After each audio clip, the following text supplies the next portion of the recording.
ni gafew ni o kɛnɛ sigilen sɔgɔmada in na ne ni Amadu Tolo de bɛ yan nɔ yaasa ka se ka kumakan minnu bɛ kunnafoni gafew kɔnɔna la k'olu kumakanw lase aw ma an ka todunkan na ladiriya la. Amadu Tolo i ni sɔgɔma. Sanga i ni sɔgɔma. Ba an ka foli b'i ye i ni ce i bɛ wuli ka jɔ caman kɛ yaasa ka se ka an lamɛnbagaw ale ni an filɛlibagaw ka se ka u kunnafoniya an bɛ i fo la an ka foli bɛ nin yɔrɔ la an ka techniciens ye radio fan fɛ Musa Sanogo bɛ yen sanfɛ Lamine Kulibali Augustin ka taa se Yusuf ale ni Aidara ma olu bɛ yen nɔ yaasa ka se ka an ka jaw ale ni an kumakanw ka olu lase aw ma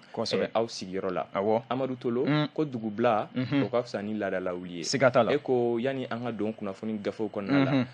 an bɛ to ka an ka laadala kunnafoni mun ta ka a walawala ka a da an filɛlibaga jɛkulu ale ni an lamɛnbagaw olu tulo kan ale n'u ɲɛ kan e ko an tɛ don o kɔnɔna la Amadu Tolo bi ye juma ye lahɔrɔma don nafa ɲini don ala deli don wa bi ye juma laban ye yanni sunkalo cɛ Amadu Tolo a bɛ di. I y'a fɔ Zanga an bɛ bin fɔ dɔrɔn kuma yɛrɛ bɛɛ la daminɛ la o ye ka dugawu don kɛ ɲɔgɔn ye ala k'an ka jumaw caya o kɔnɔna kelen in na an bɛ juma laban yani an ka don sunkalo kɔnɔ an b'a fɔ ala ka sunkalo ale ɲuman se an kɛnɛ ɲɛna wa min ye batow ye an ka se ka o kɛ sunkalo in kɔnɔna la ka sababu kɛ Zanga o de bɛ ɲinini dɛ ɲɛfɔliw bɛɛ lajɛlen na diinɛtigiw fɛ u y'a yira k'a fɔ ko Jabaru masa ni waati mana se ka ban min ye sunkalo ye ale ka daw bɛ yɛlɛ ni bɛɛ lajɛlen ye o kɔnɔna la an kana saliya an kana ɲina min ye batow ye ko o kɛ bɛɛ lajɛlen ye kɛrɛnkɛrɛnnenya la Mali jamana an bɛ sema dɛndɛn min na caman ka se ka bɔ o la an b'a dɔn maa ti da kunnandi bɔyɔrɔ dɔn an b'a fɔ sa an b'a daminɛ ni an yɛrɛ ye k'a fɔ ko an ka duwawu o bɛ jamana in ye su ani tile yaasa basigi o bɛ se ka na cogo min. I y'a fɔ cogo min na Amadu Tolo bi ye juma ye an bɛ duwawu de kɛ an bɛna bato minnu kɛ yarabi ala k'u minɛ an ka jurumu ala k'u yafa an ka furew yarabi an bɛ duwawu k'u ye badabada dali ala ka o nɔgɔya u ye Amadu Tolo gafew bɔra an baarakɛɲɔgɔnw ye gafew bɔ an t'a fɔ an confrères minnu bɛ presse écrite la u bɛ gafe bɔ nanzarakan na an bɛna ka a walawala tudukan na yaasa an filɛlibaga jɛkulu ale ni an lamɛnbaga jɛkulu olu bɛ se ka faamuyali caman sɔrɔ la cogoya min na Amadu Tolo sɛbɛnninw kɛra e ko an tɛ don gafe kɔnɔ an bɛ don gafe kɔnɔ n'an donna gafew kɔnɔ e ko bi an t'a daminɛ sɔgɔmada in na ni Nouvelle Horizon ye de Nouvelle Horizon ale da bɛ waleya la waleya min n'a y'a yira sa k'a fɔ ko min ye Mahamadu Kamara ye ko a b'i n'a fɔ ko ale labilala ko bari a labilali ko a sinsinna musaka ko fɛ koyi musaka min ni a y'o sara n'o ye sefa wari yɛrɛ ale $500,000 ye o kɔnɔna kelen in na ko min ye Madame Buware Fili Sisoko ko a b'i n'a fɔ lafiya ma da ale ma dɛ k'a sababu kɛ ale tora kaso kɔnɔ siga t'a la Amadu Tolo Nouvelle Horizon ka bidon bɔli don Cour suprême procureur général ye laseli dɔ kɛ kunu alamisa marisi kalo tile 16 a laseli in kɔnɔ a ye kangarida kɛ fɔlɔ ka ɲɛsin maa caman ma a y'a jira k'a fɔ ko maa dɔw bɛ kuma caman fɔ bɔlɔlɔ siraw fɛ ka kiritigɛlaw la gosi a y'a jira k'a fɔ ko o tɛ bɛn bi o tɛ bɛn sini a ka laseli kɔnɔ a ye a da don Mahamadu Kamara ale tun ye présidence secrétaire général ye an ka jamana ɲɛmaakɔrɔ Ibrahim Boubacar Keita ka fangaw waati la ale ni Madame Buware Fili Sisoko ale tun ye ministre ye min ka baaraw kun ɲɛsilen no jamana sɔrɔ kow ma a y'a jira k'a fɔ ko Mahamadu Kamara ale labilala kunu ka d'a kan a ye caution sara min bɛ taa i jɔ sefa wari $500,000 la min ye Madame Buware Fili ye ale kɔni ale bɛ to kaso la procureur général ka ɲɛfɔli la procureur général ka ɲɛfɔli la ale ma se ka a ka caution $500,000 o sara hakili lajiginna Madame Buware Fili Sisoko a ka laseli dɔ senfɛ a y'a jira k'a fɔ ko wari tɛ ale bolo bi ka sara wa wari tɛ a bolo sini ko hali ni maa wɛrɛ de ko k'a bɛ nin wari in sara ale nɔ la ale tɛ sɔn o ma ko ka d'a kan ale ma foyi de kɛ Amadu Tolo a n'a ka danganiya ale ma foyi den kelen de kɛ ale tɛ foyi reprocher a yɛrɛ la ale jalaki foyi tɛ ale kan ale lajɛlen no i ko ji foyi den kelen tɛ ale la wa hakili lajigila Amadu Tolo Nouvelle Horizon maaw ka fɔ la ni maa fila ninnu k'u nɔ minɛlen no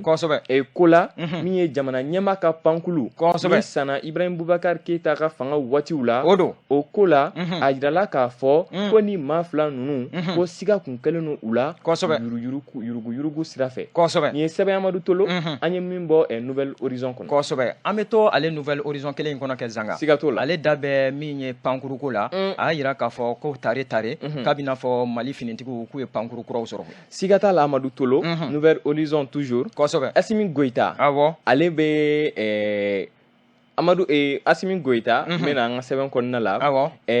ale bɛ kɛlɛkɛ pankulu kura dɔw tile di kunu ale de ye nin pankulu kura ninnu ale de ye u tile di kunu alamisa an ka pankulu jigin yɔrɔ la min bɛ Senu jamana ɲɛma kɛrɛfɛ Premier ministre Choguel Kogala Maïga Sadio Kamara ale ye ministre ye min ka baaraw ɲɛsinnen lakana ko ma Malik Diaw ale ye CNT ɲɛma ye ka fara olu kan an ka lakana ko ɲɛnabɔbaga caman de tun bɛ nin kɛnɛ in kan ni minɛ ninnu nakun tɛ dɔwɛrɛ ye Amadu Tolo u nakun ye ka dɔ fara an ka soldasiw o t'an ka finitigilakaw ye wa olu ka kɛlɛ fangaw de kan walasa u bɛ se ka taa wuli jatigɛ wale kɛbagaw la cogo min na an ka chef d'état major de l'armée de l'air général de division Alou Boy Jara ale ka fɔ la u kun ye ka se ka u bɛrɛ bɛn jatigɛ wale kɛbaw ka fɛrɛ kuraw de kan o mun ye ka u ɲagami jamanadenw na yaasa ka se ka jatigɛ walew kɛ a tɛ tɛmɛ o kan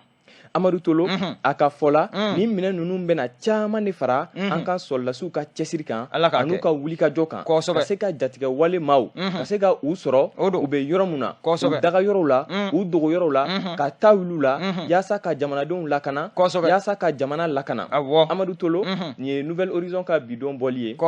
mun tun bɛ ka kuma an ka pankulu kuraw olu sɔrɔli kan olu minnu kunbɛra kunun k'u tile di an ka jamana ɲɛmaa Assimi Goïta fɛ an ka soldasi kɛlɛcɛw o ɲɛmaw ma Amadu Tolo ni Nouvelle Horizon ni ale y'o fɔ an bɛ bɔ ale kɔnɔ kɛ an b'an ɲɛsin Soir de Bamako ma ale y'a yira k'a fɔ ko DGCC k'a bɛna fɔ ko o bɛ ka kuma an da tun bɛ baro min na sisan kɛ min ye dunfɛnw o sɔngɔko ye ko DGCC maaw olu bɛ kuma o kan i y'a fɔ cogo min na DGCC ale tɛ dɔwɛrɛ ye koyi ale ye Direction Générale de la Consommation du Commerce et de la Concurrence ye a ka nin lajɛ in laɲini kun ye ka se ka kunnafoni di jamanadenw ma u ka baaraw ma u bɛ baara minnu kɛ fɛnw sɔngɔko la dala dumuniw sɔngɔko la yaasa jamanadenw bɛ se ka lafiya cogoya min na lajɛ in bɛ kɛ waati la Amadu Tolo i y'a fɔ cogo min na Soir de Bamako maaw ka fɔ la waati min na dala dumuniw sɔngɔ ka gɛlɛn kosɛbɛ fo ka taa fɔ a ka gɛlɛn jamanadenw ka kuma cayalen no sɔrɔ tɛ min bɔ fɛnw sɔngɔ bɛ o de bɔ ministre min ka baaraw ɲɛsinen no jago kow ma ale ka kuma kɔnɔ sa a y'a jira k'a fɔ ko tiɲɛna ko fɛn caman bɛ an fɛ yen bi Mali kɔnɔ fɛn minnu sɔngɔ bere dalen m'u kan u sɔngɔ ka gɛlɛn jamanadenw ka degun barika ka bon jamanadenw kan a tilala k'a fɔ ko nin gɛlɛya in ko Mali dɔrɔn tɛ koyi ko nin bɛ fan caman de la ko nka ko fɛn wɛrɛw bɛ ninnu sɔngɔ o nɔgɔya ko la mun ye Mali ko ye ko u kɛlen n'u ka fɛɛrɛ caman de ta ni wulikajɔ caman min na caman bɛ se ka bɔ dala dumuni fɛnw sɔngɔ la cogoya min na min ye DGCC ɲɛma ye ale ka laseli kɔnɔ ale ye hakilisigi kuma caman de fɔ ka ɲɛsin jamanadenw ma a y'a jira k'a fɔ ko wulikajɔ caman de bɛna ta DGCC fɛ yaasa ka jamanadenw la lafiya nin sunkalo makɔnɔ in na Amadu Tolo a y'a jira k'a fɔ ko ni sunkalo ɲɛkɔrɔla in na ko dala dumuni fɛnw sɔngɔw u bɛna nɔgɔya fo ka taa fɔ u bɛna nɔgɔya ko jateminɛ caman bɛna kɛ sukaro tulu ale ni buru olu sɔngɔko la a y'a jira k'a fɔ ko an ka Mali sukaro sɔngɔ o bɛna kɛ 120 a kilo o bɛ dɔ bɔ Amadu Tolo nin ye kibaruya duman ye ko kɔkan sukaro o sɔngɔ sa ale kilo o bɛna ta kɛ 100 ale ni dɔrɔmɛ 30 ye hali o dɔ bɔra la tulu litiri ko o bɛna di 200 ale ni dɔrɔmɛ 10 a bi diya n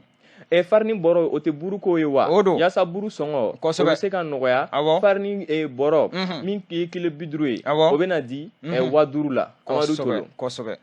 DGCC ɲɛma a y'a yira k'a fɔ ko ɲangini bere de bɛna ta ka tugu maaw kɔ maa minnu de bɛna dan sago ka dɔ fara nin sɔngɔ ninnu kan ni sɔngɔ minnu taara an ka jamana ɲɛmaw fɛ e maa o maa e de bɛna b'i yɛrɛ la k'a fɔ k'i bɛ dɔ fara ninnu kan i b'u sɔrɔ i b'i yɛrɛ sɔrɔ u ɲɛ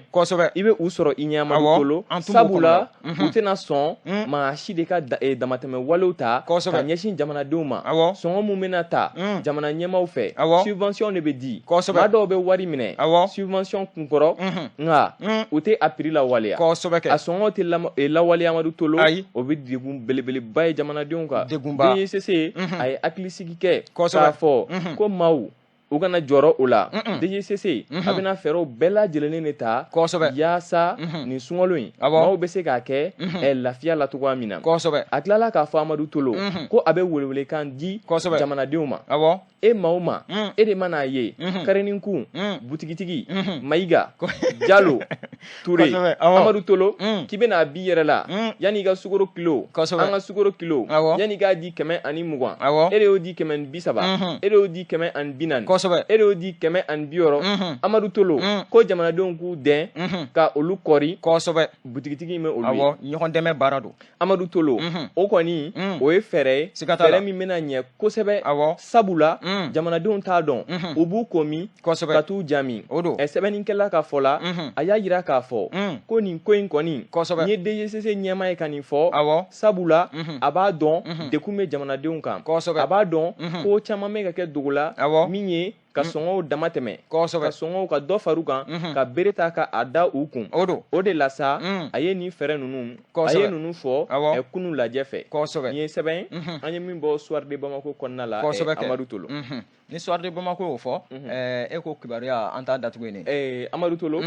nin ko in Soir de Bamako ka nin kuma in ne hakili la nin hakilina ɲuman ye nin ka ɲi kosɛbɛ i y'a fɔ cogo min na an ka Amina ko kun ye nin de ye hali a ma mɛn an tun bɛ ka kuma nin kan ko a ko a ka gɛlɛn kosɛbɛ sɛgɛn bɛ jamanadenw kan degun bɛ jamanadenw kan donc ni DGCC ɲɛmaw u sera ka nin hakilina in ta ka nin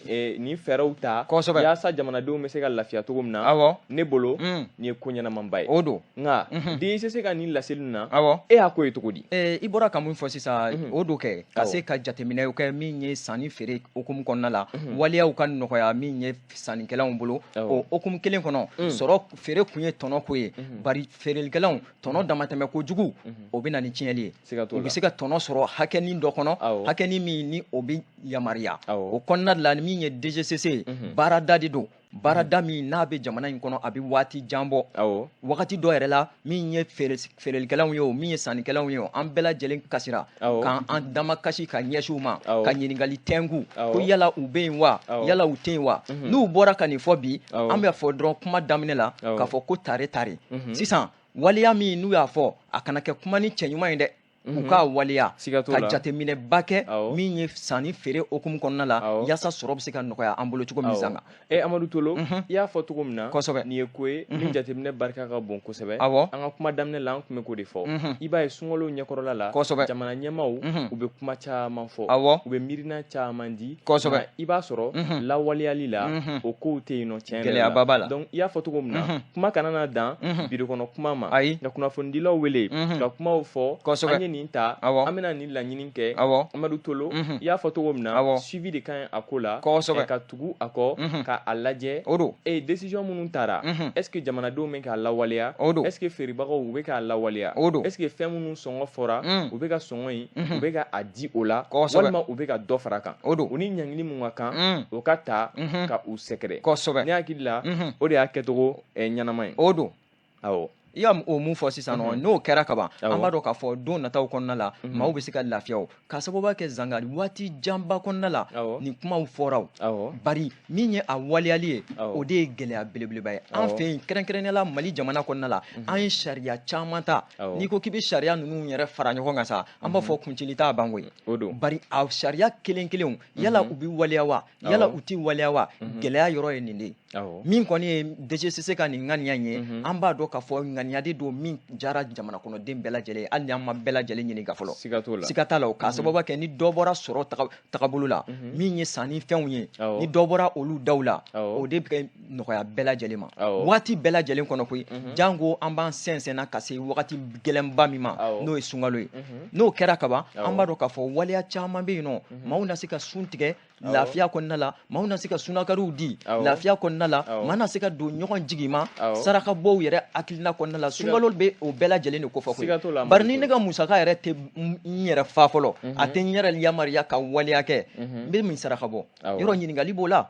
bari ni sɔrɔ nana sɔrɔ min n'a bɛ bɛn ni hakɛ ye bɛɛ lajɛlen bɛ se ka sanni kɛ min kɔnɔ an bɛ se ka don ɲɔgɔn jigi ma sunkalo yɛrɛ o waati de jabaru masaw de fɔ siga t'a la Amadu Ture y'a fɔ cogo min a ka di n ye ka saraka bɔ a ka di n ye ka dɛmɛ kɛ maaw ma nka ni waati ma nɔgɔn ne yɛrɛ ma ni fɛnw da ka gɛlɛn ne b'a kɛ cogo di an ka denbaya ta la k'a fɔ ko n bɛ tila ka maa wɛrɛw ta kɛ ne hakili la o ko tɛ nɔgɔya u k'a lajɛ u ka fɛnw sɔngɔ nɔgɔya yaasa bɛɛ bɛ se ka sunkalo in bɛɛ bɛ se ka kɛ lafiya la cogoya min na awɔ Amadu Tolo nin ye kibaruya suru hali ni kibaruya jan tɛ an bɛna mun walawala dɔɔni o de ye k'a fɔ an ka sariya sunba kura o tɛ an ka constitution in wa projet de constitution a dira jamana ɲɛmaa ma Asimi Goyita commission mun kun sigira yaasa ka se ka o projet in ka se ka o kɛ olu tilal'o la u ye a baara di jamana ɲɛmaa ma jamana ɲɛmaa fana ye hakilina dɔ ta k'a fɔ ni projet de constitution in a bɛna a yira force vive de la nation na tɛnɛn nata n'o bɛ bɛn marisi kalo tile 20 ma Amadu Tolo sariya sunba y'an bɛ hakili lajigin kɛ a kuma cayalen don politi ɲɛma dɔw ko k'a ko dabila caman ko Nouvelle Horizon maaw ka fɔ la caman ko Amadu Tolo ko nin t'a waati ye caman ko Amadu Tolo ko normalement ko maa minnu mana ko jamana ɲɛma minnu mana ta kalafili sen fɛ olu de bɛ se ka sariya sunba yɛlɛma caman ko ka nin ko bɛɛ dabila k'an k'an tilen an ka taa kalataw la an ka taa jamana ɲɛma kalataw la Nouvelle Horizon ka fɔ Amadu Tolo an tɛ i y'a fɔ cogo min na jamana ɲɛma a sɔrɔla ka laɲini kɛ ka mɔgɔw wele ko bɛɛ ka na bɛɛ k'i yɛrɛ ye sariya sunba in kɔnɔna la ale yɛrɛ fɛn o fɛn bɛ ale se la ale b'o kɛ yaasa nin projet de constitution in a bɛ se ka yira maliyɛn den bɛɛ lajɛlen na a tilala ka minisiriw wele u k'u jija nin projet de constitution u k'u jija jamanadenw bɛɛ de ka se ka hakilinata dɔ sɔrɔ nin projet de constitution in kan mun de b'a kɔnɔ mun de t'a kɔnɔ nin sariya sun in a kɔrɔ ye jumɛn de ye ko ka u jija u k'o da jamanadenw de tulo kan Amadu Tolo i y'a fɔ cogo min na Amadu Tolo ni o ko kɛra sa e ko ko wɛrɛ minnu bɛna kɛ nin ko kɔfɛ o tɛ référendum labɛnni ko ye wa an hakili b'a la hali a ma mɛn Abdoulaye Mayiga ale tɛ ministre minnu ka baaraw ɲɛsinnen don an ka jamana administration territoriale m'o fɔ cogo di o tɛ Foroba Thiaw ale ka baaraw ɲɛsinnen tɛ o ma wa ale y'a yira k'a fɔ ko nin référendum o bɔra a dɔgɔkɔrɔ o kɔni kɛra nka wagati ma fɔ référendum bɛna kɛ wagati min na yanni o cɛ sa ni référendum in o de bɛ labɛn ni o labɛnna ni projet in sariya sunba o de bɛ taa ka taa référendum na n sɔnna ma wa ma sɔn a ma wa o bɛ dɔn ten tɔ sariya sunba in a bɛ bila sen kan référendum de kɔfɛ o de don Zanga i bɔra k'o mun fɔ sisan siga t'a la gɔri fitinin bɛ yen ka sababu kɛ maa caman ye ɲininkali kɛ ko u bɛna taa kala ta jɔn ye ne ko n ko ayi référendum mana fɔ kala tɛ taa maa ye bari n sɔnna walima ma sɔn hakilina ko de don o de bɛ ɲini n'an bɛ fɔ nanzarakan na ko oui walima non siga t'o la Amadu Tolo référendum y'o ye an ye sariya sunba kura ta jamanadenw a sɔnna a ma wa a ma sɔn o ma hakilinata de bɛ lajɛ ni jamanaden fanba ni olu sɔnna a ma sariya sunba in o bɛ don ba la Amadu Tolo o hakilina kelen in kɔnɔ Zanga o fana tɛ gafe ye dɛ o ye ne yɛrɛ ye an bɛ awɔ fɔ fɛn na an bɛ fɛn min kɔnɔ ko dɔn an bɛ ayi fɔ fɛn na an bɛ fɛn min kɔnɔ ko dɔn siga t'o la u ka a jɛnsɛ bɛɛ lajɛlen bɛ se k'a sɔrɔ cogo min k'a kɔnɔkow dɔn fɔlɔ yanni an bɛ se kalata ma o de bɛ kɛ sababu ye ka baaraw nɔgɔya Amadu Tolo i ye o mun fɔ siga t'o la nka an bɛ segin ka na politiki maaw ma olu caman kɔni ma sɔn nin ko in ma u b'a fɔ cogo min na politiki bunnaku kan mɔgɔw hakilina tɛ se ka kɛ kelen ye i b'a sɔrɔ dɔ hakilina ye nin ye i b'a sɔrɔ dɔ in hakilina ye nin ye an tɛ démocratie la wa bɛɛ n'a hakilinata don kuma bɛɛ ni kuma ka kan kuma dilen no bɛɛ ma bɛɛ bɛ se ka kuma Amadu Tolo ni sariya sunba in kuma ka bɔ Nouvelle Horizon kɔnɔ o de bɛ dan sigi an ka bi sigi la i yɛrɛ ka kuma waati o de waati ye waati tɛmɛlen o tɛ waati ye yanni waati cɛ o tɛ waati ye an bɛ an filɛlibaga jɛkulu ale ni an lamɛnlibaga jɛkulu bɛɛ lajɛlen fo ni de bɛ dan sigi an ka bi kunnafoniw gafe la Ala ka tile yɛrɛ d'an ma wassalam